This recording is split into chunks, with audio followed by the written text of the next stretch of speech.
Yesterday, outside the State House, an advocacy group called for more equity in the economic benefits of legal marijuana. Under the legalization approved for recreational pot shops in Massachusetts, there should be opportunities for people of color who were most adversely affected by the war on drugs. But the Green Soul Foundation says more needs to be done. You have communities of color and poor people who have been disenfranchised by the fake war on drugs for years. And now what you're seeing is the same old movie where rich, oftentimes white privileged businessmen are coming into and buying the process, buying the opportunity that used to break the backs of many people of color through the criminalization of marijuana. And I just think it's grossly unfair. And they've always talked about 40 acres and a mule and all that stuff. I mean, this is the closest thing that I think that people of color could possibly get to any type of reparations or even any type of payback for what the war on drugs have done to our community. We want to make sure that people from the communities who've been most affected by the war on drugs to be included in this industry. It's going to be a multi-billion-dollar industry, and we wish that, or we hope that we will not be rolled over by out-of-state, big money interests. The war on drugs isn't historic. Its impact still reverberates through communities of color today. So as we bring cannabis sales to Cambridge and elsewhere, we have an opportunity not only to answer an injustice, but to advance a more equitable future in a growing industry. This is about putting that power, the impetus in the hands of the people who have been disproportionately impacted, in the hands of people who will be in that community for the years to come, not just those who are interested in, making as much as they can, and then we're on to the next opportunity. And to tell us more about the path to equity in sales of recreational cannabis is the president of the Green Soul Foundation, Richard Harding. Thank you very much for being with us, Richard. Hey, thank you for having me. So I think the path to equity in cannabis is a complex one, only because I think that you have to really understand what equity means in its purest sense. And what I believe it means is making sure, in this instance, that the people who have been most adversely affected by what I'll call the fake war on drugs have a direct pathway to make sure that they become a productive piece of the new emerging cannabis industry and take advantage of the opportunities that it presents. I think that for me and what we're doing at Green Soul is we're trying to make sure that we're incorporating intentionally the values of social justice and equity within our business model to make sure that the community benefits just as much as anybody else. And so what we're doing is really setting up a stage for a model that we think can be taken not only across the state here in Massachusetts, but in the country around how you should deliver equity to communities. Our particular delivery is going to be in the form of workforce training and job development, and that would be to make sure that people who have been adversely affected, as I said, from the fake war on drugs can take advantage of this through training and work and be trained, whether it be in retail or cultivation. And quite frankly, even if you wanted to be an executive, we're going to have, when we roll this out, a track to make that happen. Unpack the benefits of equity a bit, because it's obvious this applies to someone who runs a shop and makes a profit, but what about the rest of the community? What can they get from this? Absolutely. So, this is a multi-billion-dollar industry, and in that industry, there's all types of ancillary businesses that could come of this, whether it be delivery, social consumption lounges, security, manufacturing, labeling. There's a ton of businesses that will benefit that can benefit from the ancillary businesses that come along with the cannabis traditional model of retail shops or cultivation. They once said that the people in the gold rush, the people who made the most money were the people who made the pitchforks. It's kind of looking at and expressing that theory and way of thinking onto the cannabis industry. And what we're looking for is to find some young people or anybody who's been affected by the war on drugs and really train them. This is a new emerging industry. No matter how many degrees you have, the retail sale of cannabis is new to Massachusetts. And so we need to make sure that we're training people to have them ready to work in not only our stores at the Green Soul Organics, but also anywhere in the state, whether it be in cultivation facilities or in retail shops. And we're looking forward to rolling that program and project out in the very near future. Now, if I go to a liquor store and buy a six-pack, nobody counsels me on how to drink in moderation. Sure. But is that the standard for recreational pot, you think? No, I think, at the end of the day, anything that's new, there's a little bit of trial and error. What I would say is that in this particular industry, there is a technical assistance aspect that we also are looking to deliver, and that is to help young entrepreneurs or new entrepreneurs really understand what it takes to get through the processes that it takes to have an actual license. But also, we understand that there'll be some trial and error as this business is rolled out. So what we're trying to do is make sure that people understand the business, and what we're doing is we're working with some of our partners out on the West Coast. Cookies is a particular brand who we have an agreement with, that we're going to make sure that they, as the industry leader in cannabis on the West Coast, where this has been rolled out for a couple of years now, that they help us through technical assistance train people so that there's a better understanding of the recreational adult use marijuana industry.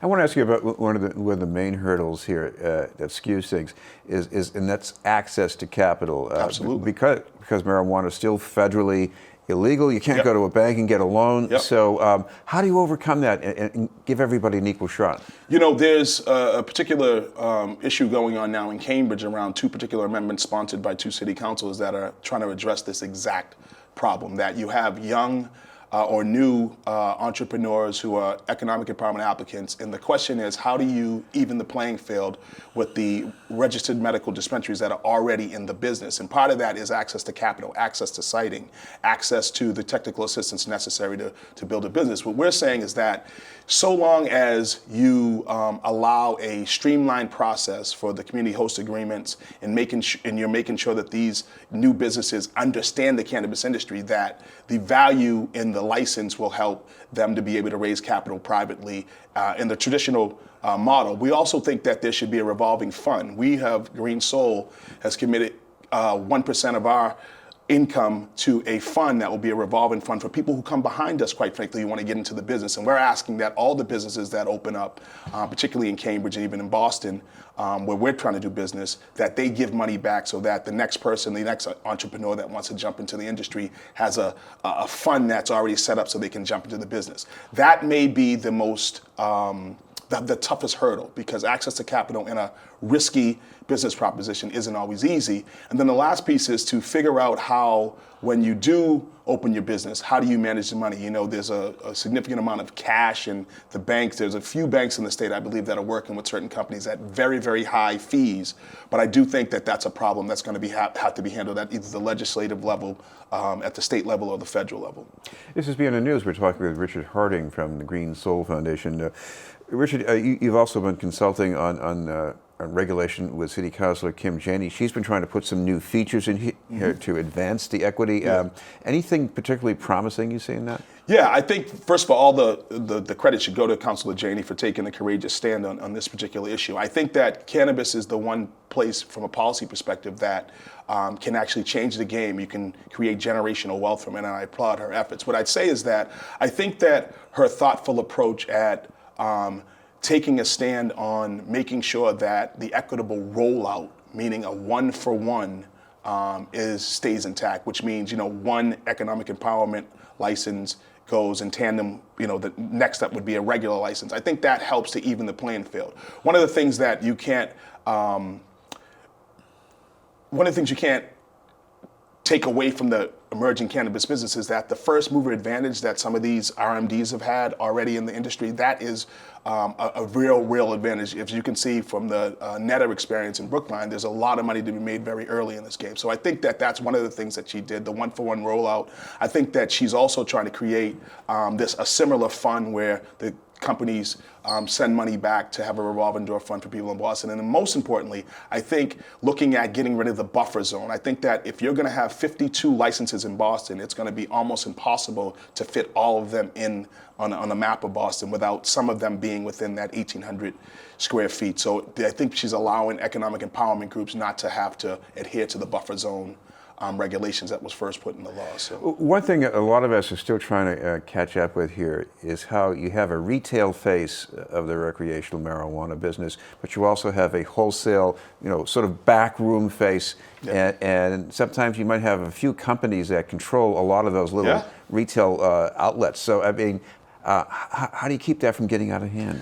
So I think the state started, and we were talking about this earlier off camera, that to limit it to 3 and 3, I think that's helpful. But the truth is, you have to watch for the predatory nature of some of these bigger companies coming in and influencing some of the smaller EE applicants with cash advances and different agreements that are bad for them in the long term, as well as taking a stake in their company. So that's one thing that I think Councilor Janey did well with her disclosure in the City of Boston disclosure form. I'm hoping that Cambridge does the same thing. It just discloses all of the agreements and gives a better understanding and the clarity to what the agreements that each company has. And that disclosure is an annual thing, so you can change hands and you still would have to disclose who owns the company and who has the ownership rights. So that's one major thing in that area. I think the other piece is just really having a solid foundation on equity and understanding that, you know, there are people who are affected by the policies that are made on the municipal level. The one thing that I'll give the commission credit for is that I think that they gave the best advice they could give. But when you give the local autonomy to the aldermen and city councilors, those ideals that the commission had espoused upon what equity should look like can be changed. And so you have to make sure that there's a consistent conversation with the Cannabis Commission in the city, so to make sure that you're preserving the equity as the law was intended to deliver to communities. Of course, another way to look at equity is who the money for this business is coming from, the people who live in the city. So Yeah. how does that stack up? You know, that's a great question. I would say this, that, you know, when I look at equity, I look at that perspective, but I also look at, you know, the movie that's already been played. You know, when Denver rolled out, I believe, their 750 licenses, there was one license for a person of color, for instance. So you have to think about the precipitous moment this is in cannabis. Right now, most of the municipalities are in the place now where they can now set the tone around equity and have sound policy that can be used and change the game for people of color and communities of color who have been affected by the war on drugs.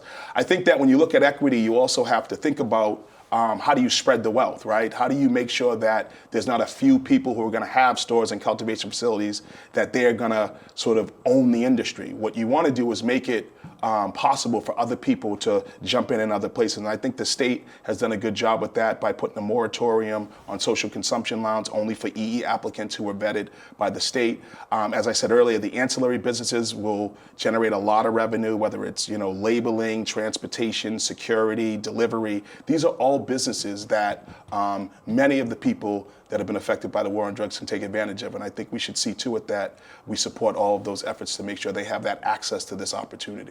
She mentioned if people want to find out more about the foundation, is a way they can follow up? Yes, so you should reach me by email at moki@greensoul.boston, but we also have a website that represents the Green Soul Foundation, Boston, that you can check into. And we're looking forward to making sure that Boston, and quite frankly, Boston, Cambridge, Somerville, and the rest of the state sets up an equitable system so that equitable cannabis is real here in Massachusetts and across the country. Thank you very much. Thank you. Richard Harding from the Green Soul Foundation. I appreciate you.